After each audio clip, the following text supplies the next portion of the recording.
Olá,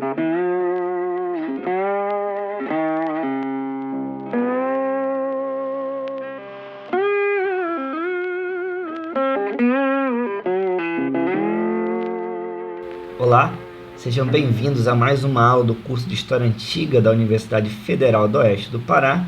Nós estamos na nossa unidade 1, o Mundo Antigo e o Mediterrâneo, uma unidade mais panorâmica acerca da Antiguidade, e na aula 5, focada no problema da cidade e Estado no Mediterrâneo entre os séculos VIII e V a.C.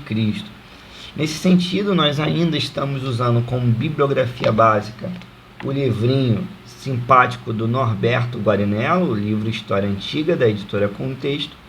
E nesse capítulo, como eu disse, nós estaremos falando da polis, em geral traduzida como, essa palavra grega traduzida muito como cidade ou cidade-estado, que é o termo que o nosso autor vai usar.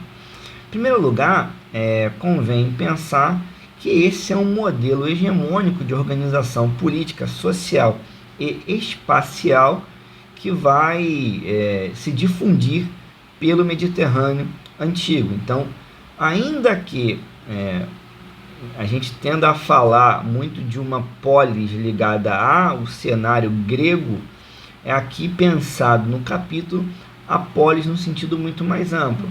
Vocês devem ter percebido ao lerem o texto, por exemplo, que ele vai nos falar inclusive de Roma, Cartago, em outras experiências de cidades no Mediterrâneo nesse período. Para começarmos a nossa reflexão, eu gostaria de fazer um pequeno afastamento da abordagem do texto. Novamente, esse texto, com uma característica da coleção, ele é um texto bem curto, bem objetivo, e o autor se esforça para manter a coerência argumentativa em todos os capítulos. Qual é a coerência argumentativa? É pensar as integrações e as conexões no cenário do Mediterrâneo. Sendo assim, alguns debates mais teóricos, alguns debates mais acadêmicos, que demandariam muito mais discussões textuais, alguns detalhamentos, não fazem parte do escopo da coleção e nem, consequentemente, da obra. No entanto, quando a gente fala de polis como cidade-estado, que é o termo-chave, título da nossa aula por causa do uso no texto, convém ter um pouco de cautela. Em geral, essa palavra foi novamente traduzida como cidade, cidade-estado, colocando uma ênfase na questão política, e a política aqui no sentido institucional. Então, em geral, se entendeu que a polis representa uma unidade política. Eu não vou aqui me ater a esse debate, porque eu acho que ele nos tiraria um pouco do foco da nossa aula, mas eu vou deixar uma referência para vocês de um artigo antigo, do Fábio Morales. Ele é professor atualmente da Universidade Federal de Santa Catarina. Esse é um artigo já antigo dele, mas acredito que ele é muito didático. Ele estava no mestrado ainda, salvo engano, e esse texto vai apresentar algumas linhas gerais dessa discussão mais historiográfica de como a cidade no mundo antigo foi pensada desde o século XIX. Por que eu estou falando isso? Porque dependendo do referencial, nós vamos ver uma interpretação muito diferenciada acerca desse fenômeno que a gente poderia chamar de urbano ou de político do mundo antigo. Então, nós vamos ver, por exemplo, a contribuição de Marx, a contribuição de Engels, o trabalho fundamental do Weber para diferenciar o que ele chamava de uma cidade ocidental de modelos despóticos orientais, o trabalho do Finlay, Fustel de Coulanges, também no século XIX, importante, entre outros. Mais recentemente, o trabalho do Polignac, o trabalho do Costas Vlassopoulos, autor, outro que eu vou citar aqui também, o Jean-Pierre Vernant. Então, acho que nesse texto do Morales, vocês vão conseguir ter um panorama introdutório dessa discussão mais teórica acerca da cidade.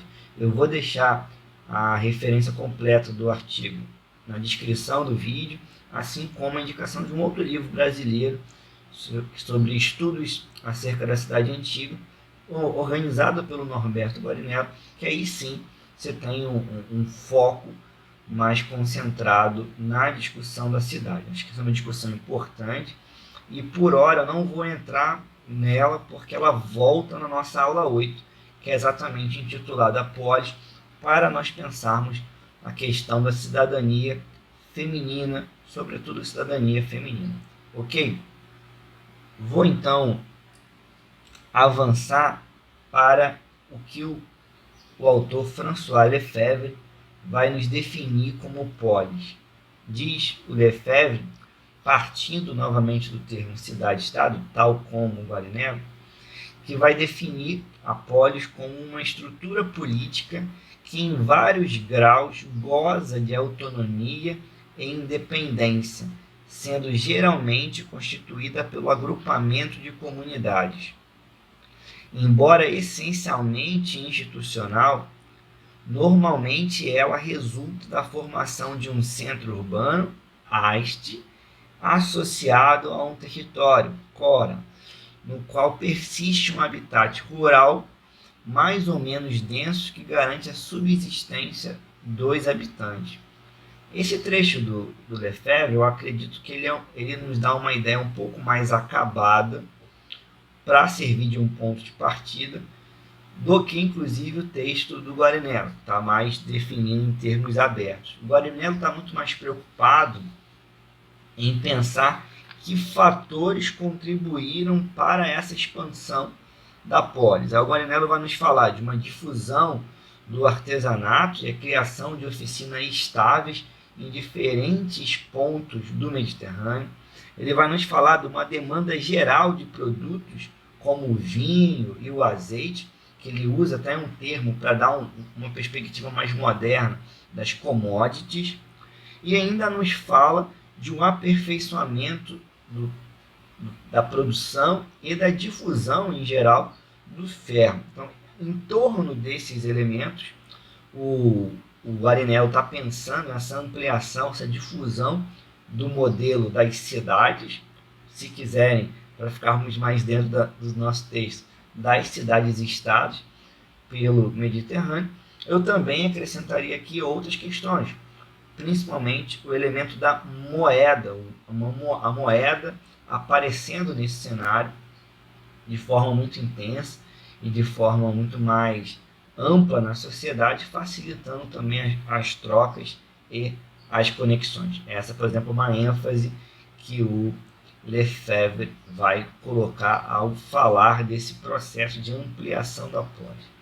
Também gostaria de abrir um pequeno parênteses, porque nas últimas aulas nós falávamos sobre esse processo de integração, sobre um processo, por exemplo, que a gente chama de colonização fenícia, colonização grega, e nesse momento a gente também está falando de algo paralelo, que é paralelamente aquele movimento de colonização que nós já tratamos, que nós vamos encontrar esse surgimento desse novo modelo que eu estou chamando de sociopolítico da cidade-estado.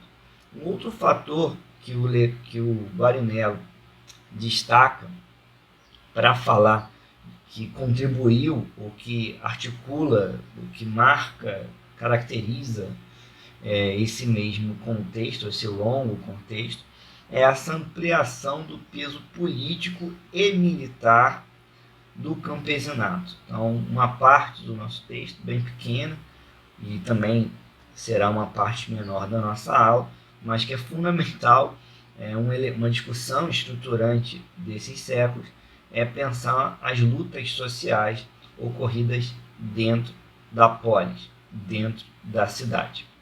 Ao final do capítulo, já bem mais à frente, no avançar do texto, o Guarinello nos apresenta alguns elementos comuns. Ele vai nos dizer, por exemplo, que existem os grandes exemplos que, por vezes, na verdade, são exceções de regras: Atenas, Esparta, Roma, Cartago. e que, na verdade, nós temos aí múltiplas experiências urbanas, também múltiplas experiências políticas, que conhecemos hoje bem menos do que as experiências maiores que nos deixaram mais documentação, nos deixaram mais vestígios.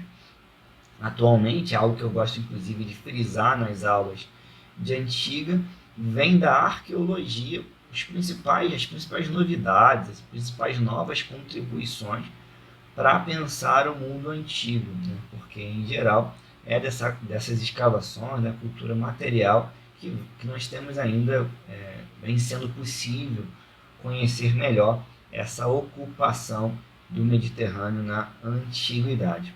Aí o Arinello vai nos apresentar alguns traços comuns e eu boto aqui uma síntese para vocês. Então, em geral, quais são os elementos comuns que caracterizam as polis, no plural? Primeiro, elas são núcleos de pequenas dimensões, isso no comum, não nas exceções. Cerca de 1.000 a 2.000 habitantes em cada polis. Outra característica, a existência de um espaço público com instituições comuns, como o conselho, a assembleia e o tribunal. E aí um outro elemento, esse que o Arinello destaca bastante no capítulo, a questão dos templos e a religião cívica e pública. Lá no início do capítulo, vocês inclusive devem ter notado a ênfase que o autor dá a esse papel dos templos. Eu acho ela muito interessante e convém inclusive que vocês vejam o material complementar que eu vou disponibilizar, que é um pouco desse debate acerca do papel da religião na polis. Que também pode ser pensado aqui como uma forma de nós questionarmos essa centralidade de uma política institucional definindo o que é a cidade antiga ou a cidade-estado nesse período antigo.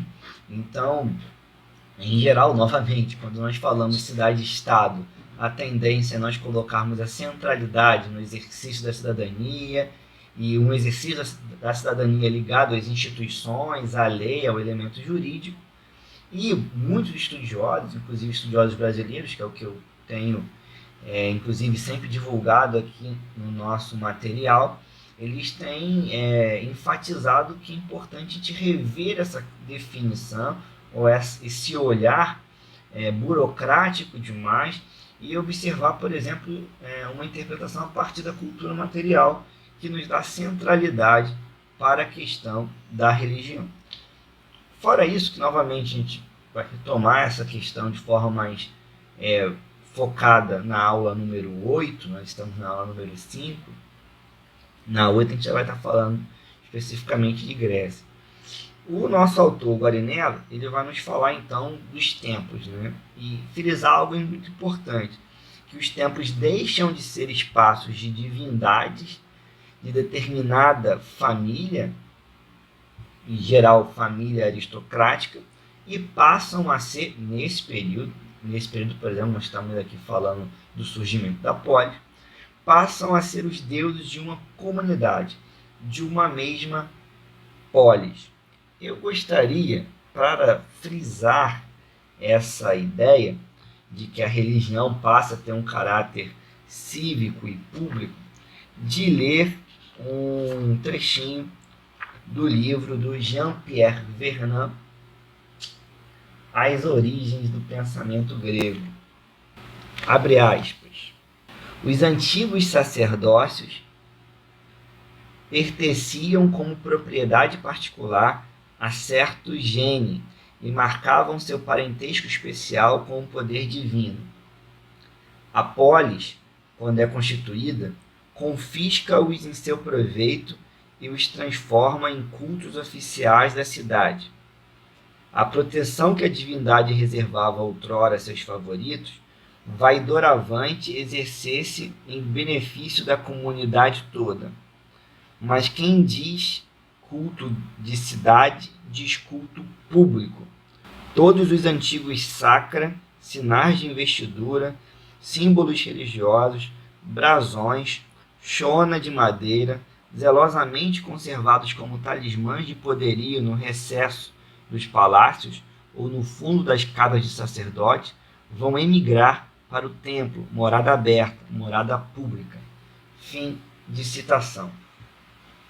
Estamos aqui falando, então, do elemento religioso como algo fundamental que marca essa experiência da polis e, sobretudo, de pensar essa religião como religião cívica, o elemento público, a dimensão pública e coletiva da religião. O Guarinello nos acrescenta que é importante a gente enxergar que algumas práticas religiosas, eu tiraria um pouco necessariamente dessa religião cívica e pública, ela está diretamente ligada a, mas não apenas, que são práticas como adivinhação, maldição, súplicas, ex-votos, entre outras, que vão se difundir no Mediterrâneo. Pensar essa circulação de práticas religiosas, inclusive, é muito interessante para a gente. Por exemplo, quando a gente for pensar lá na frente, nas nossas últimas aulas do curso de Antiga, a questão do cristianismo e o mesmo fenômeno dessa atuação de Jesus. Acho que é uma discussão que vai passar paralelamente ao problema de Jesus histórico, à formação do cristianismo, e depois nas nossas últimas aulas para pensar o cristianismo na Antiguidade Tardia. Dito isso, um outro eixo do capítulo importante é pensar exatamente a questão do espaço público, essa dimensão pública da polis. Sendo assim, o Guarinello já nos frisa algo importante também, que é pensar o seguinte: o surgimento dos espaços públicos, no caso, ágora ou fórum em Roma, ou no modelo romano, independentes do palácio ou do templo, e aí aquela ideia, por exemplo, do período micênico, do período da monarquia romana, esses espaços independentes marcam o fenômeno da polis. E aí eu gostaria também de ler um trechinho do Guarinello, lá nas páginas 82 e 83, exatamente pensando nessa questão do espaço público e dessas transformações políticas no espaço da polis. Abre aspas. Não foi um processo simultâneo em todos os lugares ao redor do Mediterrâneo, nem universal, mas podemos descrever um quadro geral. O fechamento progressivo das fronteiras externas colocou em primeiro plano a defesa dos territórios agrícolas. O barateamento do ferro para as armas e instrumentos redefiniu o poder dos camponeses dentro das comunidades.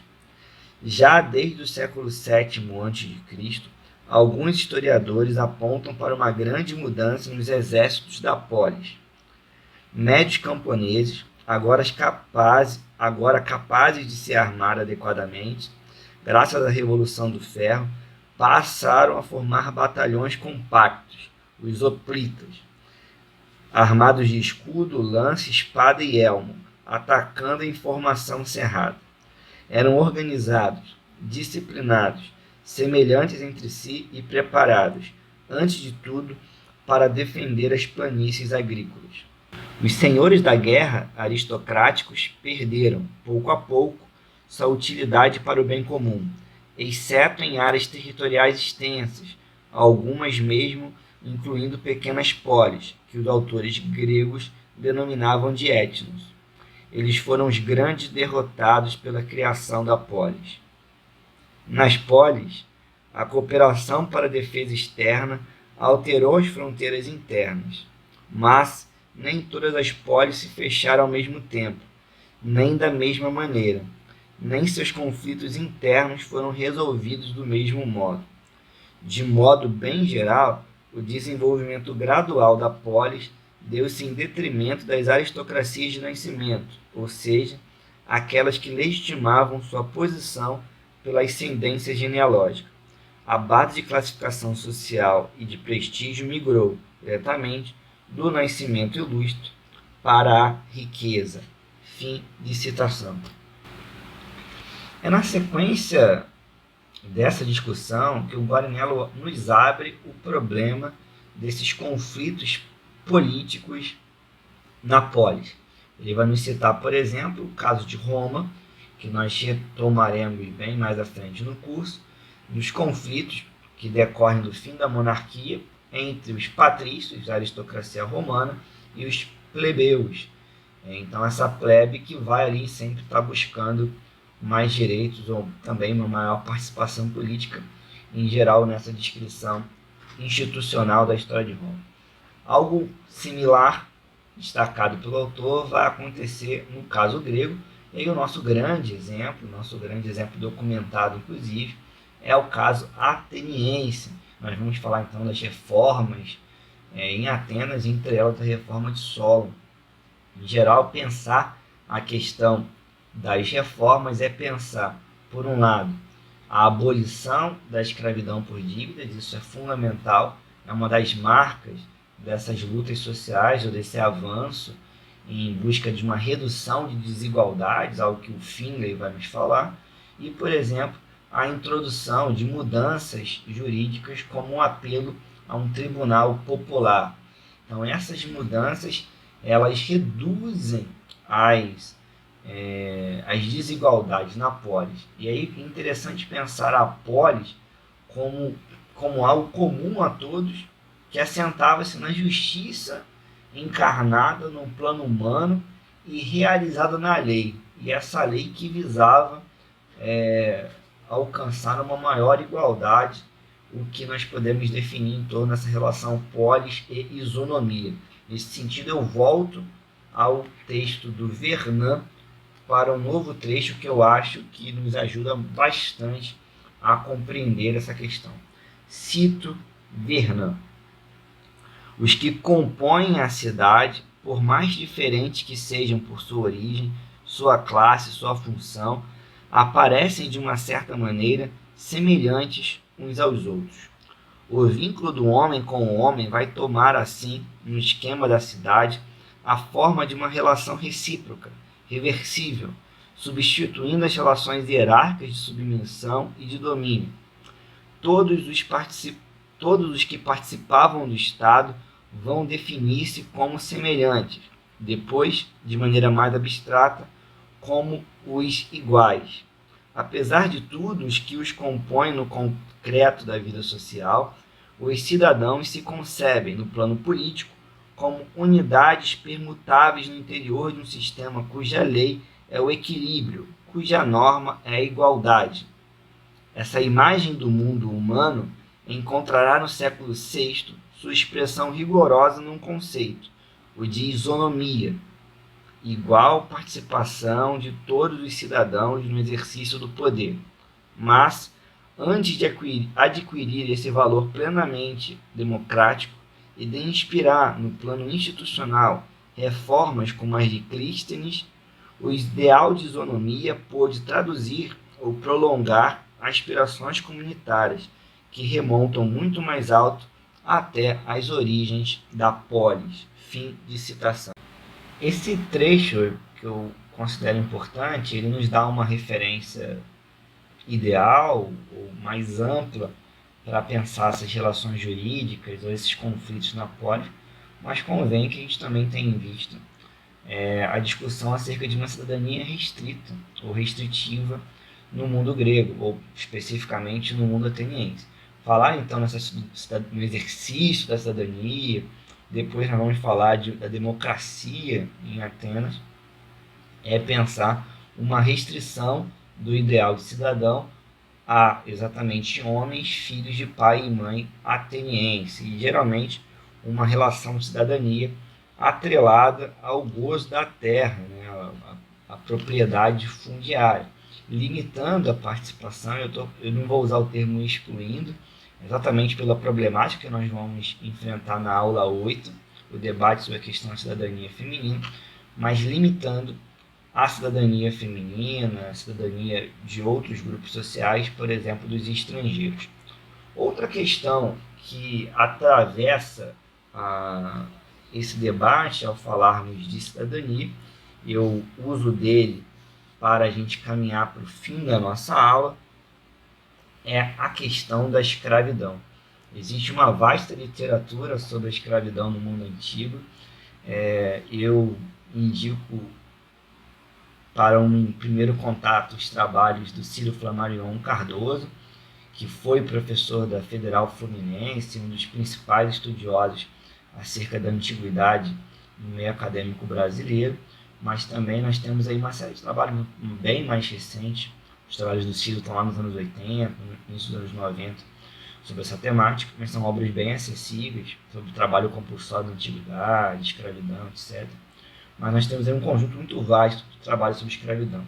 Sem mais delongas, eu escolhi ler um trecho do Moses Finley, um dos principais estudiosos em termos mundiais acerca do mundo antigo, especialmente no mundo romano e grego.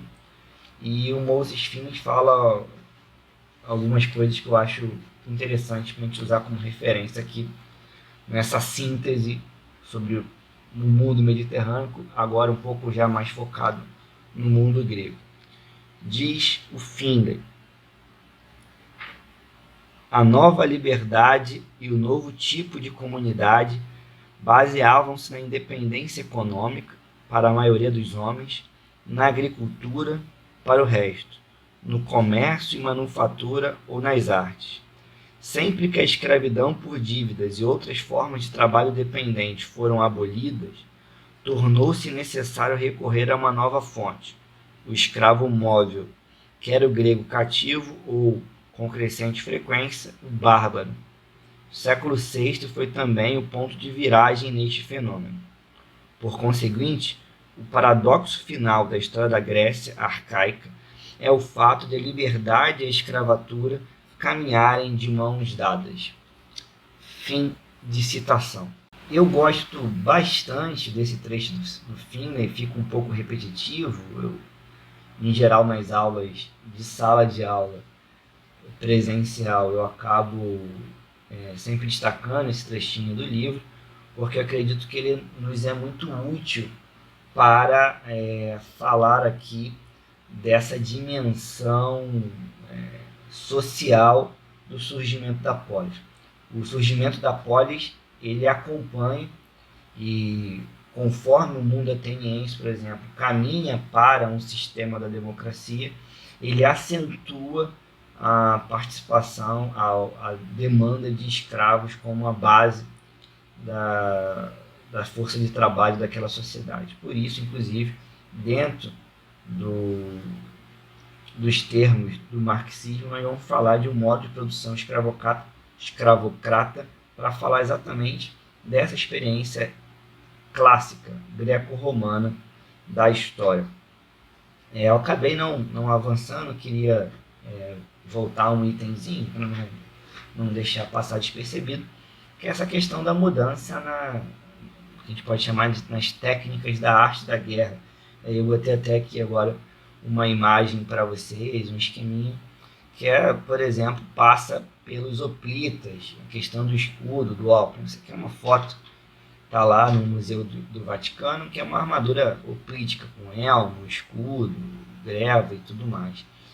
Quando a gente fala, pensa o surgimento da polis, também há aqui uma mudança importante no fazer da guerra, que só seria ultrapassada pela experiência macedônica, mas sobretudo pela legião romana.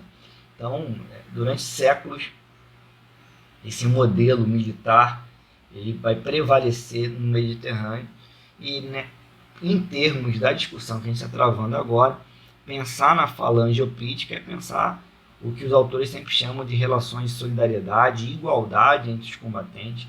A gente deixa de ter o acento na figura do grande herói e passa a ter o coletivo como maior expressão da defesa da comunidade ou expressão da força militar de uma determinada cidade.